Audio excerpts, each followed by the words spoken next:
नमस्कार. माय एज्युकेशनल गॅलरीमध्ये आपल्या सर्वांचे स्वागत.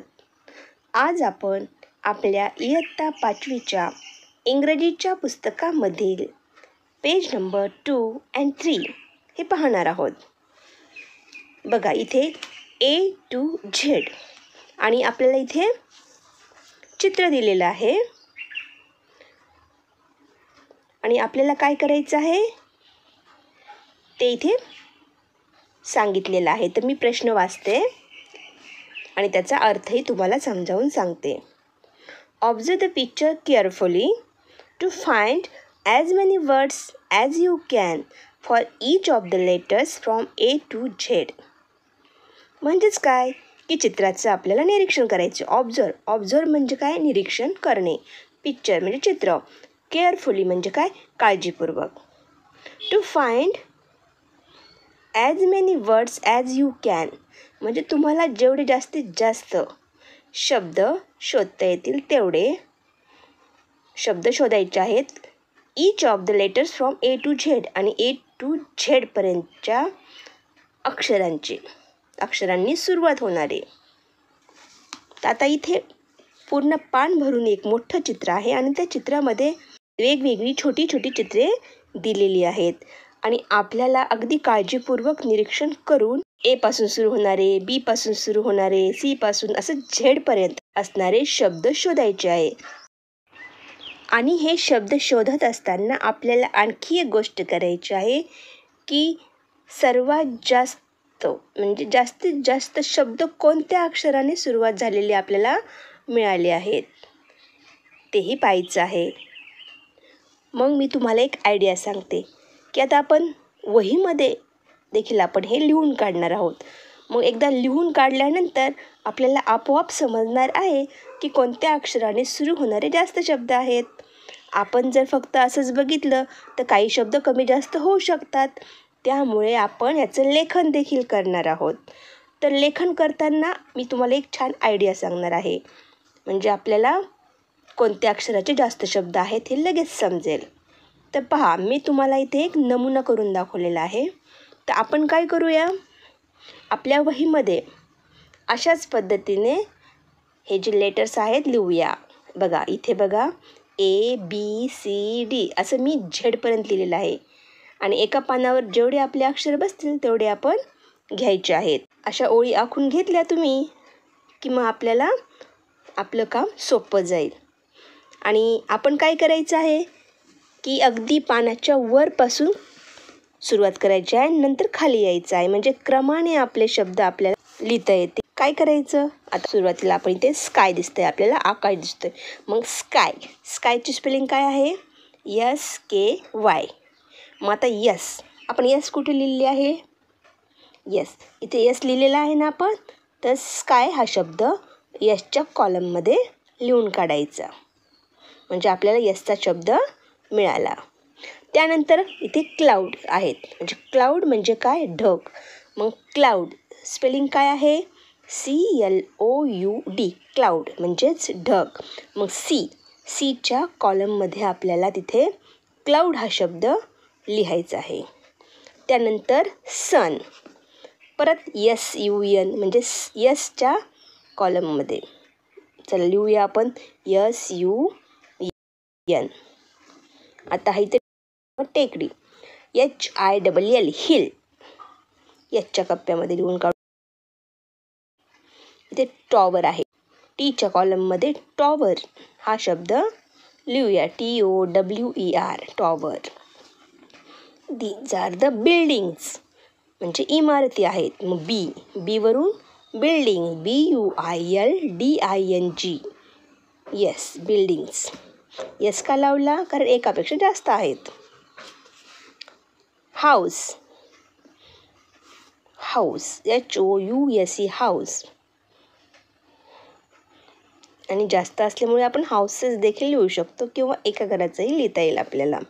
त्यानंतर इथे पहा ट्री. कोणतं झाड आहे माहीत नाही, परंतु झाड आहे. तर मग इथे टीच्या कॉलममध्ये ट्री. हट, HUT, हट म्हणजे काय, झोपडी. Horse, HORSE, horse. शिप म्हणजेच मेंढ्या इथे चरत आहेत. चला शिपची स्पेलिंग लिहून काढा. SHWEP, ship. Van, VAN, van. This is road, ROAD, road. Now see here. विहीर दिसते. विहिरीला काय म्हणतात इंग्लिशमध्ये? वेल, WELL, वेल. इथे स्त्री आहे, लेडी, LADY, लेडी लिहू शकतो आपण. तिच्या डोक्यावर काय आहे? पॉट, हंडा आहे एक, POT, pot. Which tree is this? Mango दिसत आहेत का? Write down, mango. बर्ड. आणि इथे एक नेस्ट आहे, म्हणजे घरटी आहे, NEST, नेस्ट. Nच्या कॉलममध्ये लिहा nest. Bird, BIRD, bird. Now see. Eggs, अंडी. इथे अंडी आहेत. Joker. Who is this? Joker. Write down the spelling of Joker. Then ice cream. Elephant. Bird. झालं. Honey bee. मधमाशी आहे इथे. Honey bee. Parrot. A boy. आणि बॉयच्या जवळ काय आहे? Bat. Bat.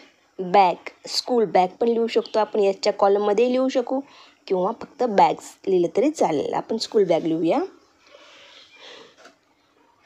Old man. Coconut. आणि स्ट्रॉ पण आहे त्याच्या कोकोनटमध्ये तिथे ठेवलेली आणि तो पितोय. अ लेडी और वुमन. मॅन.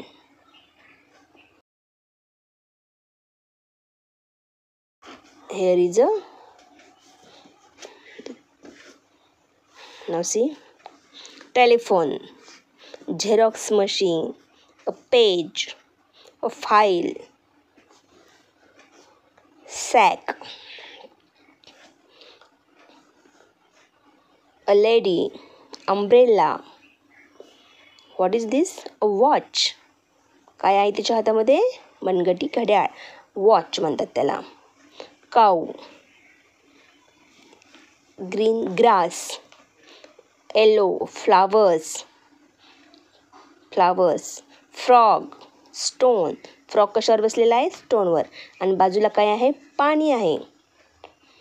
छोटंसं पाण्याचं डबकं आहे, त्याला पॉन्ड्स असं देखील म्हणतात. किंवा तुम्ही वॉटरही लिहू शकाल किंवा पॉन्ड्स.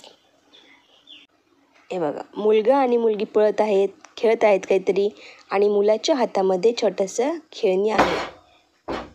टॉय म्हणजे खेळणी आहे. कोणती खेळणी आहे? एरोप्लेन. स्क्वॅरल. बघा इथे काय आहे? स्क्वॅरल. ह्या मुलाच्या T-शर्टवर काय आहे? ॲपल. ॲपलचे चित्र आहे. पायात शूज आहेत. मुलीच्या बघा केसाला रिबन आहे. तिच्या ड्रेसवर फिशचे चित्र आहे. मग फिश शब्द देखील आपण लिहू शकतो. हा फ्रॉक आहे. हा मुलाचा T-शर्ट आहे, पॅन्ट आहे. इथे शूज, मुलीने शूज घातले आहेत आणि त्याबरोबर सॉक्स देखील आहेत. Dog, cat, monkey, banana tree, banana, butterfly, rabbit. Write down. मी तुम्हाला सांगते ते तुम्ही लिहित राहा. आणि व्हिडिओमध्ये देखील बघा मी स्पेलिंग लिहिलेले आहेत. रोज म्हणजे गुलाबाची फुलं आहेत इथे. Wall compound. This is called wall compound. ही भिंत आहे. This is gate. आणि गेटच्या समोर कोण बसलेला आहे? Watchman. Write down the spelling of watchman. तो कशावर बसलेला आहे? चेअर, खुर्चीवर. त्या खुर्चीच्या बाजूला काय उभं केलेलं आहे? स्टिक, काठी आहे. खुर्ची खालून काय पळताना दिसत आहे? माऊस. वॉचमनच्या डोक्यावर काय आहे? What is that? Cap. Yes. आता ही मुलगी इथे राहिलेली आहे, आपण घेऊया. हे मुलीच्या हातात काय आहे? ड्रम. तिने गळ्यामध्ये ड्रम अडकवलेला आहे आणि ड्रम स्टिक तिच्या हातामध्ये आहे, त्याने ती वाजवत आहे. Drum stick. तिने तिच्या डोक्याला काय लावलेलं आहे? Hair belt. स्नेल. इथे गोगलगाय आहे. इथे एक बोर्ड आहे आणि त्याला ॲरो दाखवलेला आहे. ॲरो, याला काय म्हणतात? ॲरो, त्या सिम्बॉलला. इथे बघा, हा बाहेरचा टुरिस्ट दिसतोय आलेला. हॅट. त्याच्या डोक्यावर जी कॅप आहे त्याला हॅट म्हणतात. त्याने गॉगल घातलेले आहेत. सॅक अडकवलेली आहे. वॉटर बॉटल त्याच्या बॅगमध्ये दिसते. Write down the bottle spelling. Owl. T शर्टवर कोणतं चित्र आहे? आऊल. हातात जे पुस्तक आहे त्याला काय म्हणतात? बुक. आणि तिथे झेब्रा आहे. इथे ही एक व्हेजिटेबलवाली आहे, व्हेजिटेबल सेलर. बघा, तिच्याकडे बास्केट आहे. बास्केट म्हणजे ही टोपली. Basket. Write down the basket.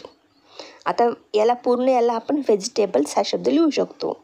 आणि याच्यामध्येही आपण प्रत्येक व्हेजिटेबल्सला काय म्हणतात इंग्लिशमध्ये तेही लिहू शकतो. तर आपण लिहूया, म्हणजे आपले जास्त आणखी शब्द वाढतील. Pumpkin, radish, carrot, tomato, brinjal, green vegetables. बघा किती शब्द मिळाले. चित्र तर एकाच पानावर दिसत आहे, परंतु शब्द तर आपल्याला खूप सारे मिळाले आहेत. तर आपण काय करूया? आपण बघूया की कोणत्या अक्षरापासून आपल्याला जास्तीत जास्त शब्द मिळालेले आहेत. जर काही एखादं चित्र राहिलं असेल तर तो शब्द तुम्ही नक्की ॲड करू शकता. आणि तुमच्या वहीमध्ये हे जे काही शब्द तुम्ही लिहिलेले आहेत ते पुन्हा पुन्हा वाचायचा प्रयत्न करा. यातील काही शब्द तुम्हाला वाचताही येणार नाहीत, परंतु जर तुम्ही वाचण्याचा प्रयत्न केला, पुन्हा पुन्हा वाचन केलं, तर ते तुम्हाला नक्की समजेल, लक्षात राहील. आता तुम्हाला स्क्रीनवर जे काही शब्द दिसत आहेत, स्पेलिंग दिसत आहेत, त्या सर्व स्पेलिंग तुम्ही तुमच्या वहीमध्ये लिहून काढायचे आहेत. आपण ए पासून झेडपर्यंत ज्या स्पेलिंग आपल्याला मिळालेले आहे, जे शब्द आपल्याला इंग्रजीमध्ये आपण शोधलेले आहेत, ते मी सर्व लिहिण्याचा इथे प्रयत्न केलेला आहे. आणि तुम्ही तुमच्या वहीमध्ये ह्या सर्व स्पेलिंग लिहून काढा. त्याचं वाचन पुन्हा पुन्हा करा. आणि चित्रामध्ये ते शब्द, ते चित्र कोठे आहे तेही पहा, सराव करा. पाहूया पुढील page. Now see the second page. There one question is given. How well can you do the task given below? म्हणजेच खाली दिलेली जी कामे आहेत ती तुम्हाला चांगली जमतात का? Practice till you can do them well. आणि ती चांगली जमेपर्यंत त्याचा सराव करा. आता खाली आपल्याला काय दिलेलं आहे की स्मॉल लेटर्स आणि कॅपिटल लेटर्स हे दिलेले आहेत. आणि त्यावर आधारित आपल्याला खाली विचारलं आहे. बघूया काय दिलं आहे. इथे बघा काय लिहिलं आहे. Can you. करू शकता का? Yes you can. येस तुम्ही करू शकता. तर काय करू शकतो आपण? करू शकाल का तुम्ही पण? येस, सोपं आहे. Write all the small letters on a single line. आपल्याला लेटर्स तर आपण पहिलीपासून शिकत आलेलो आहोत, मग आपल्याला लेटर्स तर येतात. परंतु इथं काय सांगितलं आहे की स्मॉल लेटर्स लिहायचे ऑन अ सिंगल लाईन, म्हणजे एक रेघीवर लिहायचे. लिहिता येतील? येस, इथे पहा एकदम सुंदर अक्षरातून तुम्हाला एक लाईनमध्ये लिहून दाखवलेलं आहे. तुम्ही लिहून पाहायचं आहे. त्यानंतर दुसरा टास्क काय दिलेला आहे. Write all the small letters on a plain paper. आता काय करायचं आहे की स्मॉल लेटर्स लिहायचे आहेत, परंतु प्लेन पेपर्स म्हणजे कोऱ्या पानावर लिहायचं आहे. मग आपल्याला चांगले येतात का, सरळ येतात का ते पाहायचं आहे. येत नसेल तर आपल्याला त्याचा सराव करायचा आहे, जोपर्यंत आपल्याला चांगलं काम जमत नाही तोपर्यंत. Now see the next task. Write all the small letters in a different sizes, very big and very tiny. हेच स्मॉल लेटर्स आपल्याला वेगवेगळ्या आकारात लिहायचे. साईज म्हणजे आकार. छोट्याही आकारात लिहायचे, मोठ्याही आकारात लिहायचे. टायनी म्हणजे अगदी छोटे छोटे, बिग म्हणजे मोठ्या मोठ्या अक्षरात लिहून पाहायचं आहे. जमतात का? त्यानंतरचं टास्क आहे की write all the small letters in a fancy shapes. Fancy म्हणजे काल्पनिक. अशा वेगळ्या आकारामध्ये आपल्याला ते लिहून पाहायचं आहे. जमतात का? इकडे पहा, इथे आता स्मॉल लेटर झाले. तेच प्रश्न आपल्याला इकडे कॅपिटल लेटर्ससाठी, तेच टास्क आपल्याला कॅपिटल लेटर्ससाठी दिलेला आहे की write all the capital letters on a single line. एक रेघेवर पूर्ण कॅपिटल अक्षर्स लिहायचे आहेत. Write all the capital letters on a plain paper. कोऱ्या पानावर लिहून काढायचे आहेत capital letters. Third one, write all the capital letters in a different sizes, very big and very tiny. वेगवेगळ्या साईजमध्ये लिहून काढायचे आहेत, खूप मोठ्याही आणि खूप छोट्याही. आणि last one is write all the capital letters in a fancy shapes. बघा, अशा पद्धतीने वेगवेगळे तुम्हाला लिहून काढायचं आहे.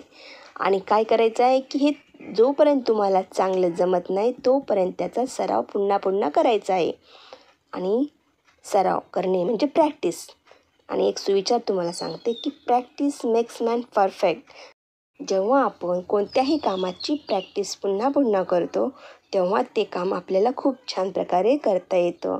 त्यामुळे तुम्हाला देखील माझं सांगणं आहे की तुम्ही देखील तुमच्या कोणत्याही कामाची प्रॅक्टिस जितकी जास्त कराल तेवढे त्यामध्ये तुम्ही परफेक्ट व्हाल.